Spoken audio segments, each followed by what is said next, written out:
Assalamualaikum warahmatullahi wabarakatuh. Bagaimana kabarnya siswa kelas 11 MIPA 6? Apakah sehat? Semoga selalu sehat ya. Jangan lupa selalu jaga kesehatan, makan makanan yang bergizi, perbanyak minum air.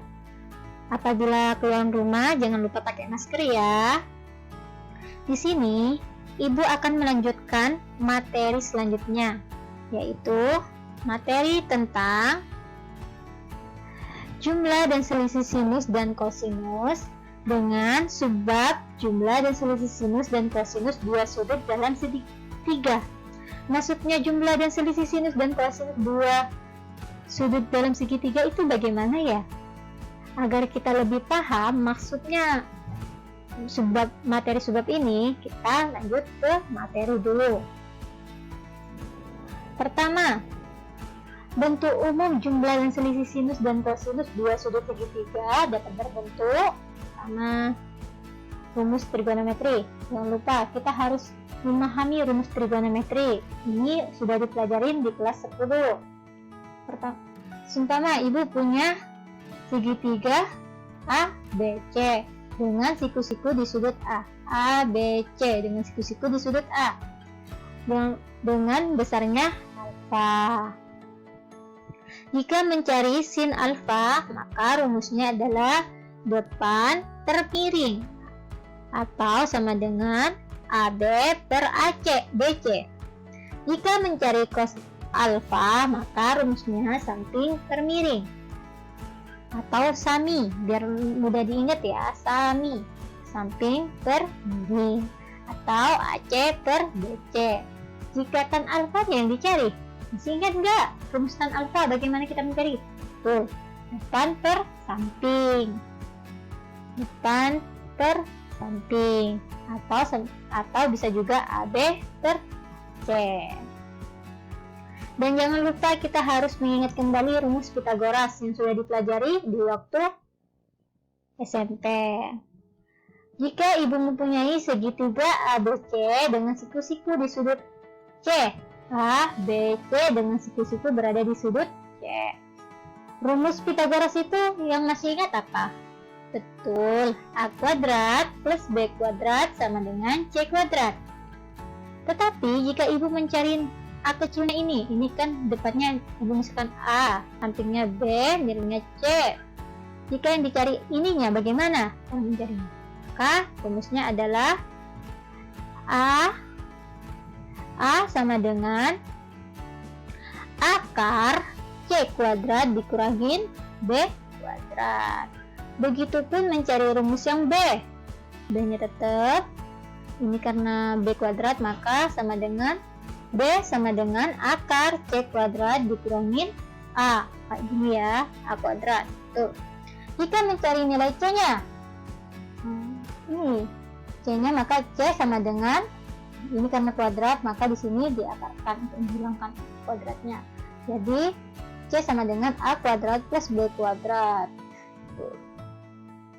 Jangan lupa ya, kalau seumpama kita mencari C-nya, jangan lupa ini pasti positif kalau mencari C-nya ditambahkan. Tetapi kalau mencari A sama B ini nanti akan dikurangi. Rumus jumlah dan selisih sinus dan kosinus dua sudut. Nah, materi sebelumnya Ibu sudah jelaskan cara mendapatkan nilai sin A plus B, sin A min B, cos A plus B, cos A min B, maupun tan A plus B, tan A min B. Sudah dijelaskan ya. Sekarang Ibu meringkas dulu materi ini dan jangan lupa rumus jumlah dan selisih sinus dan kosinus dua sudut ini harus dihafalkan ya, agar mempermudah kalian mengerjakan soal-soal yang nanti akan diberikan Ibu. Jika sin A plus B sama dengan sin A dikali cos B plus cos A dikali sin B. Ini kan sama aja, hasilnya nanti sama aja kan? Tapi yang membedakan jika sin A plus B maka di sini dijumlahkan. Tetapi jika sin A dikurangin B, maka di sini dikurangin. Begitupun yang cos A plus B sama dengan cos A dikali cos B dikurangin sin A dikali sin B. Kalau seumpama yang cos A plus B ini nanti di sini akan dikurangi. Tetapi kalau cos A min B, maka di sininya dijumlahkan. Begitupun selanjutnya tentang tan A plus B. Tan A plus B sama dengan tan A dikali tan B. Tan A plus tan B per 1 dikurangin tan A dikali tan B. Jika di sini positif, jika tan A plus B, maka yang di atas positif, yang di bawah dikurangin. Begitupun tan A dikurangin B, jika tan A dikurangin B, maka yang di atas dikurangin, yang di bawah dijumlahkan. Jangan lupa dihafalkan ya. Lanjut, agar lebih memahami materi ini, lanjut ke contoh soal. Seumpama ibu punya contoh soal diketahui tan A sama dengan 3/4 dengan A sudut langkit berada di kuadran kedua. Dan tan B sama dengan negatif 5/12 dengan B sudut di kuadran kedua. Hitunglah nilai dari sin A plus B adalah, maka pertama-tama kita gambar dulu ya. Gambar dulu. Ini depan, ini miring, ini samping. Kalau miringnya kita misalkan C, ini A, ini B. Yang belum ketahuan ini miringnya, maka dicari dulu menggunakan rumus Pythagoras. Ketemu nanti miringnya ketemu. Nah, begitupun tan. Tan itu rumus trigonometrinya apa? Ayo coba. Betul, desah depan per samping. Depannya 5, sampingnya 12. Yang belum ketahuan miringnya. Miringnya maka dicari menggunakan rumus Pythagoras juga. Ketemu nanti miringnya 13. Contohnya miringnya 13. Jadi sin A sama dengan depan per miring. Jadi depan per miring. Depannya 3, miringnya 5. Dapat dari sini ya, C ya. Terus cos A-nya samping per miring. Samping per miring. 4 per C-nya berapa tadi? 5. Terus yang sin B-nya depan per miring. Depan per miring. 5 per C-nya berapa tadi? Di sini 13. Cos B-nya samping per miring. Samping per miring. Sampingnya 12, miringnya ketemu tadi C-nya 13. Kenapa di sini negatif 12 per 13? Coba dibaca dulu soalnya. Tan B sama dengan negatif 5 per 12 dengan B berada di kuadran kedua. Jika berada di kuadran 2, yang positif cuman sin. Yang tan dan cosnya negatif. Makanya itu tan di sini di soal negatif, cosnya pun hasilnya negatif, sedangkan sinnya positif. Lanjut, karena yang ditanyakan sin A plus B, maka sama dengan sin A dikali cos B plus cos A dikali sin B. Sin A nya ketemu 3/5, cos B nya dikali negatif 2/13. Plus cos A nya ketemu 4/5, sin B nya ketemu 5/13. Maka dijumlahkan ya, 3 dikali 12 negatif 36. 4 dikali 5 20. Karena 5 dikali 13 sama-sama menghasilkan 65, maka dijadikan 1 ya. Ini hasilnya negatif 36 plus 20. Negatif 36 plus 20 sama dengan negatif 16 per 65. Contoh soal yang cos. Diketahui sin A 4/5, cos B nya 5/13 dengan A dan B berada di kuadran ke-1. Hitunglah nilai dari cos A plus B adalah, pertama-tama kita gambar. Sin A itu rumusnya demi, depan per miring. Depan per miring. Yang belum ketahuan sampingnya, maka dicari menggunakan rumus trigonometri. Maka menghasilkan 3. Terus habis itu mencari yang cos B-nya. Cos B itu sami, samping per miring. Samping per miring. Yang belum ketahuan A-nya atau depannya, maka dicari menggunakan rumus trigonometri, nanti ketemu 12. Terus habis itu kita cari sin A-nya sama dengan depan per miring. Depan per miring. 4/5, cos A-nya samping per miring. Samping per miring. Sampingnya berapa tadi? 3, ketemu 3, miringnya 5. 3/5. Sin B-nya sama dengan depan per miring. Depan per miring. Depannya ketemu tadi 12, miringnya 13. 12/13. Cos B-nya sama dengan samping per miring.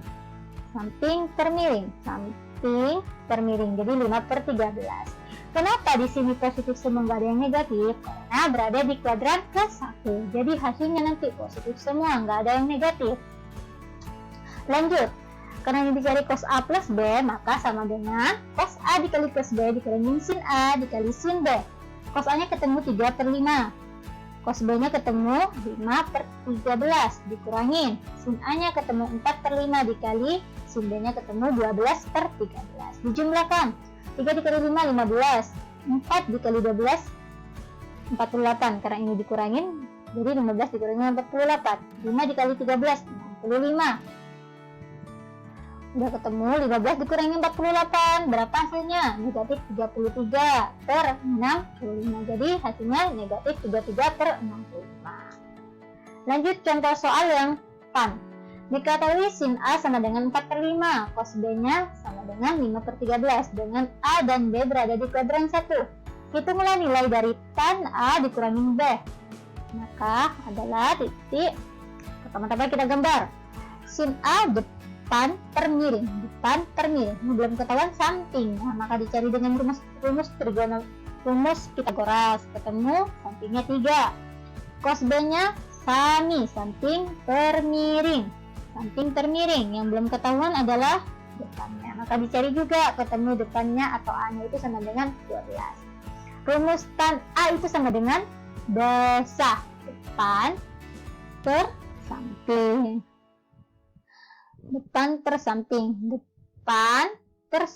Sampingnya ketemu 3, 4/3. Tan B nya sama dengan depan per samping juga.